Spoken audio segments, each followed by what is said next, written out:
This is the best of the week on Relevant Radio. A recent headline I saw in an interview I watched with actress Eva Mendes, who, if you don't know, she is the, quote, partner of actor Ryan Gosling and the mother of his two children. They have two kids together, two daughters, actually, age 9 and 7. And she has had her own career. They met back in 2011 when they were both acting together in Place Beyond the Pines. She was his co-star.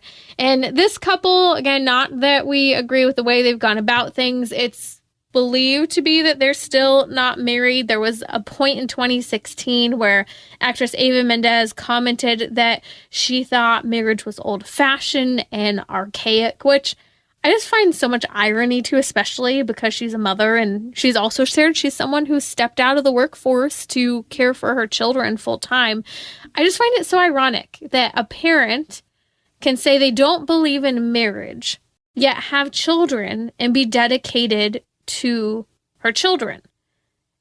Because here's the deal. When you say you don't believe in marriage, you're saying that you're not going to show your children commitment to their other parent for the rest of their life. You're saying that you're not willing to show that fidelity, that commitment, that togetherness to them. And you could say, well, we're going to stay together. We're partners. We don't have to have the confines or the label of marriage. It's old-fashioned. As Eva Mendes commented, it was for property rights and these other things. No, marriage was for the sake and continues to be for the sake of children, of protecting spouses, especially the wife, and the great gifts and good that are given to her as a mother in honor of the children and the family unit that is meant to edify and support and stay in this committed relationship. And what a great gift to give vows of love and fidelity to your spouse, that you'll be there no matter what, and for your children to know that. There's so many wounds from children today who saw the infidelity of their parents, the breaking up of marriages, the lack of marriage to begin with. So I do find those comments silly, but what I do want to look at is some of the interesting and even neat comments that she's made, or that we could even discuss a little bit regarding being a full-time mom, stepping out of her career, the challenge she makes to make sure that her partner and father of her two daughters, Ryan Gosling, sees his work as his job that he does very well, but that he needs to come home after. I want you to hear a little bit of a recent interview she did talking about how she's a full-time mom to her two girls aged 9 and 7. Unfortunately, or fortunately, there's only one Ryan. So, I pretty much stopped just acting after that. Leaving the big screen for her new role as full-time mom. It was like a no-brainer. I'm so lucky. And I was like, if I can have this time with my children.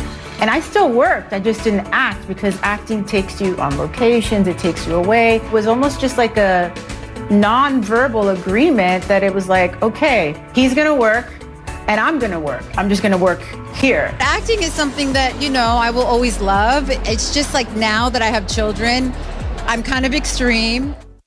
I love that comment. Now that I have children, I'm extreme. What's extreme? The adverse lifestyle of someone in 2024 actually choosing to stay home with their children and considering that to be work.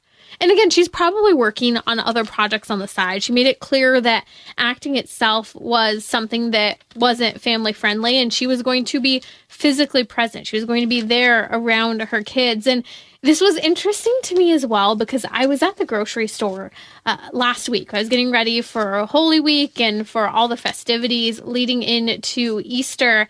And I was riveted by an encounter I had when I was walking through the store. There was this woman, probably in about her 50s, with her own mother, who is much older, who she was helping to do some grocery shopping. And the two were shopping together. She was helping her mom navigate all the things that she needed on her list. And I had my two little girls with me, and the older woman comes up and grabs me by the waist, hugs me, and she says, "Your girls are lovely. They're beautiful. How old are they?" She's, "You're very blessed." And so we talk a little bit about their ages, and we keep bumping around each other in our small local grocery store over and over again. And eventually I bump into the daughter, and the daughter ends up sharing with me that her mom for many years had been a kindergarten teacher and that she loves children.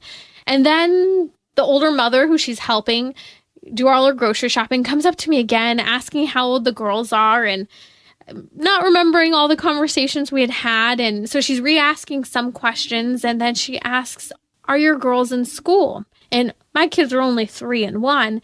And there's always so much criticism when you answer that question about what's being done with your kids. And knowing that she was a school teacher as well, I didn't know how the conversation would go from here. And so I looked at her and I said, no, my girls are home with me.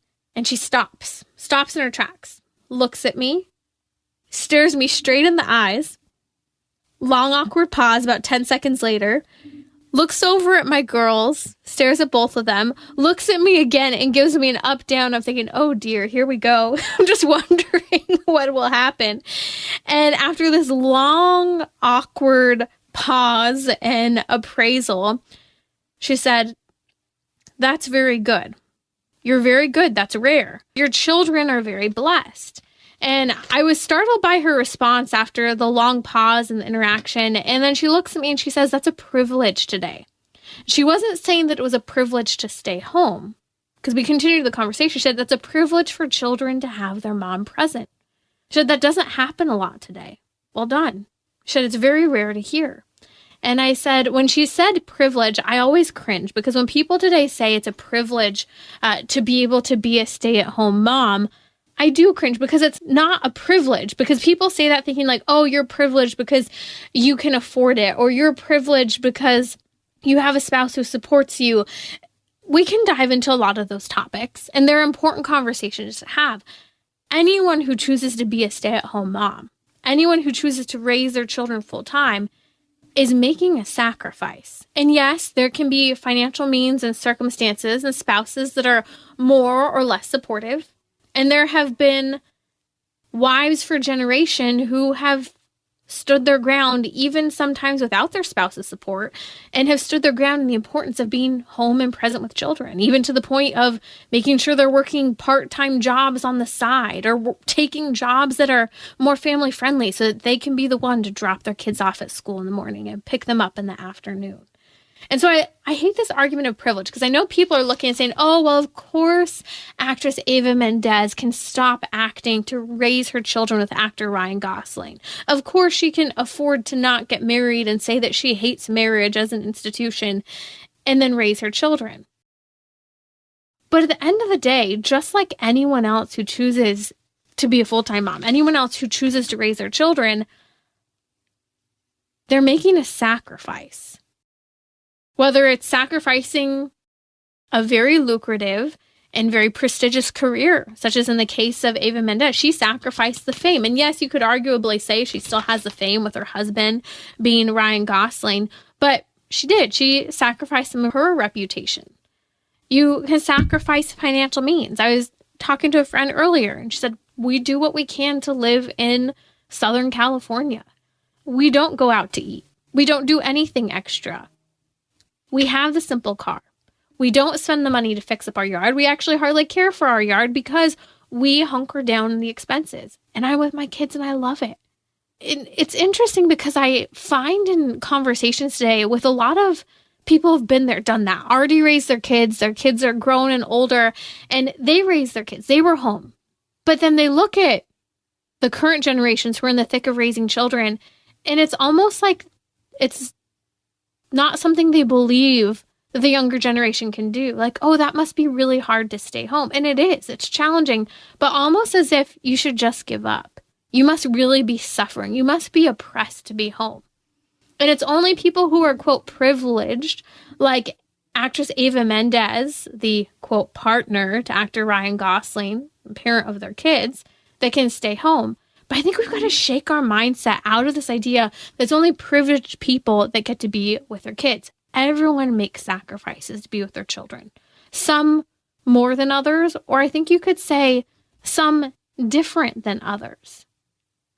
And as women, it's important that we see our career is not our greatest work. And I would argue that that's something that Eva Mendes does understand. While she obviously gets the idea surrounding marriage wrong, she does get the importance of children and being present to them. And Here's another interesting thing. There was a tweet that went out after the Oscars because her husband, Ryan Gosling, who played Ken, gave a performance at the Oscars. And after the performance was over, Eva Mendes put a tweet up about how, okay, you did your job, great job, but now come home and help put the kids to bed, essentially. And listen to this. Here's a little bit of commentary from the interview on it.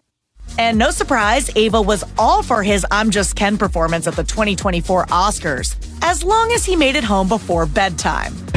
I'm just Ken, where I see love, she sees a friend.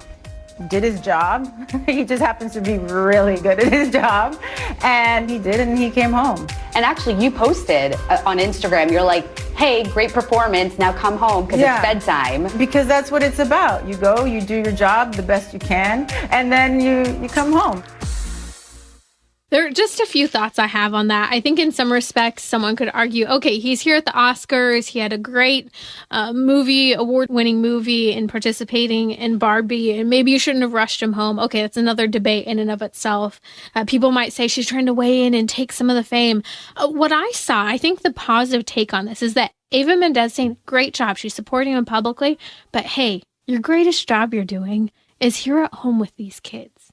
Make it home for bedtime. And I like that she says he did his job. He's really good at his job. And now he came home and he was there with the kids. And that's what's important. And again, I don't want to get into, someone could say it's territorial or there's a lack of balance in their relationship. But what I got from that message, and I think is a really important message for all of us to hear, whether you're a man or a woman, whether you're a man out there working, your career isn't your greatest work. People, your relationships, the good person and virtuous person you are, the children that you raise, the way you do your work is what is great, not the work itself as giving you value. And same with women who are home choosing to raise their children. Your work isn't in the job you're out there doing. Your greatest contribution to the world are those children and the good people that are being created. This entire episode of Trending with Timmerie is on the Relevant Radio app. The Relevant Radio app is completely free and updated daily with fresh articles, podcasts, and prayers. Don't delay, download the app today, and thanks for listening.